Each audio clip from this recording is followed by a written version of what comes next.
Number 12 है, वो कहता है z/2z। आपके पास एक क्वोशंट ग्रुप है और आपने क्या करना है, इसका ऑर्डर बताना है। और इसके लिए हमारे पास थ्योरम है z/nz is always isomorphic to zn। तो यहां पे देखिए n की जगह क्या है 2, तो इसका मतलब है z/2z will be isomorphic to z2। तो ये वाला ग्रुप होगा आपके पास। और ये कौन सा ग्रुप है, ये ग्रुप है z2 अंडर एडिशन मॉडुलो 2। तो इसका ऑर्डर क्या होगा 2। नंबर 13 है a group G having order, कि आपने ग्रुप के ऑर्डर के बारे में बताना है। और क्या वो कहता है P अगर आपके पास प्राइम नंबर है तो उस ग्रुप का ऑर्डर क्या होगा कि वो वाला ग्रुप हमेशा अबीलियन होगा। तो इसके लिए हमारे पास एक थ्योरम है a group G having order P square is always abelian where P is a prime।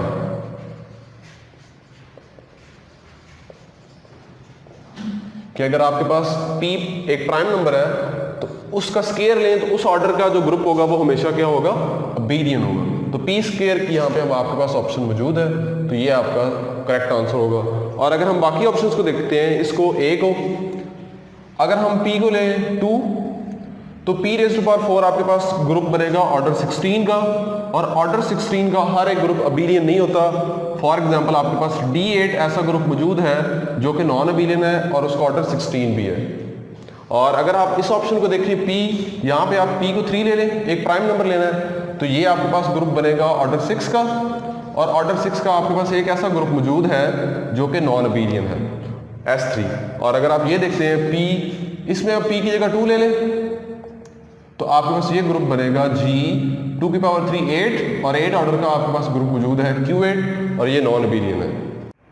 Next question number 14 है the number of conjugacy classes, कि आपने कॉन्जुगेसी क्लासेस बतानी है किस ग्रुप की, सिमेट्रिक ग्रुप की। और कौन सा ग्रुप है, डिग्री 3 का, यानी आपके पास ये वाला ग्रुप है S3। तो S3 की कॉन्जुगेसी क्लासेस आप कैसे बनाते हैं, या SN की कॉन्जुगेसी क्लासेस कैसे फाइंड कर सकते हैं, उसके लिए हमने जो सीरीज बनाई थी लेक्चर्स की, उसमें सेकंड लेक्चर में हम ये बात कर चुके हैं how to find number of conjugacy classes of SN जो सिमेट्रिक ग्रुप्स हैं डिग्री n के, उनकी कॉन्जुगेसी क्लासेस कैसे निकालनी है वो हम बात कर चुके हैं कि इसकी पार्टीशंस बना के आपने n की पार्टीशंस बनानी है। ये वाला क्वेश्चन हम फर्स्ट लेक्चर में भी सॉल्व कर चुके हैं, तो वहां से आप देख सकते हैं इसका जो ऑप्शन है वो आपके पास 3 होगा। 15 है the dash is the set of all those elements of G, group G के वो वाले एलिमेंट्स का सेट जो क्या करता है, इस प्रॉपर्टी को सेटिस्फाई करता है, which commutes with all other elements of G। ऐसा G के वो वाले एलिमेंट्स जो G के सब एलिमेंट्स के साथ कम्यूट करते हैं। तो आपके पास ये एक डेफिनेशन है centre of a group G।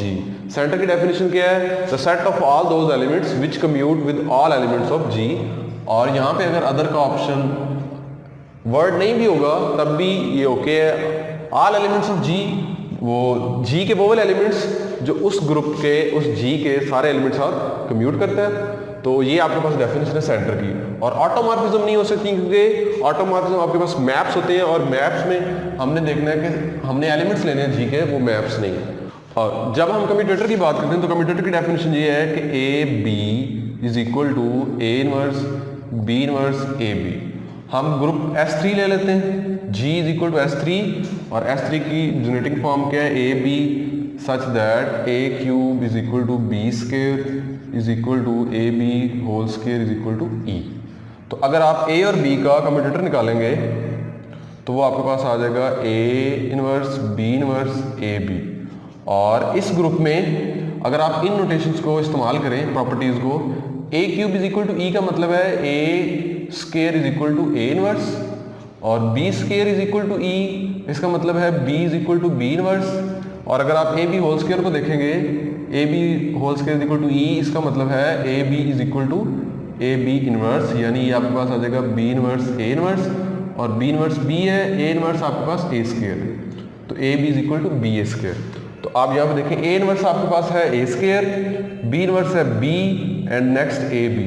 और अगर आप इनको इस्तेमाल करें AB is equal to B A square B और ए बी की जगह आप ये ले आए बी ए स्केयर, तो ये आपके पास आ जाएगा ए स्केयर बी स्केयर ए स्केयर, बी स्केयर आइडेंटिटी है तो ए स्केयर ई ए स्केयर आ जाएगा, और ये ए फोर तो आपके पास यहाँ क्या आ जाएगा ए। तो आप ये देखें कि ये ए और बी का कम्यूटेटर क्या आ गया ए, और ये वो वाले एलिमेंट्स है जो आपस में एक दूसरे के साथ कम्यूट नहीं कर रहे, तो ये आपकी ऑप्शन नहीं। नंबर 17 है, वो कहता है if H is a normal सब ग्रुप ऑफ जी, कि एच जो है वो जी का नॉर्मल सब ग्रुप है, then normaliser of H in जी आपने बताना है वो क्या होगा। तो हमारे पास डेफिनेशन है नॉर्मलाइजर ऑफ एच इन जी की, जी के वो वाले एलिमेंट्स ग्रुप के जो क्या करते हैं एच के साथ कम्यूट करते हैं।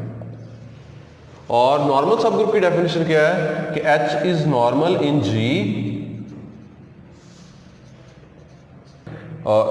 नॉर्मल सब ग्रुप की डेफिनेशन क्या है, H is normal in G अगर H G is equal to G H आ जाए for all G belongs to G, group के सब एलिमेंट्स एच के साथ कम्यूट करें। और नॉर्मलाइजर की डेफिनेशन में देखें G H is equal to H G होगा, और यहाँ पे एच चूंकि नॉर्मल है इसलिए G H is equal to H G, और नॉर्मल सब ग्रुप की डेफिनेशन भी यही है।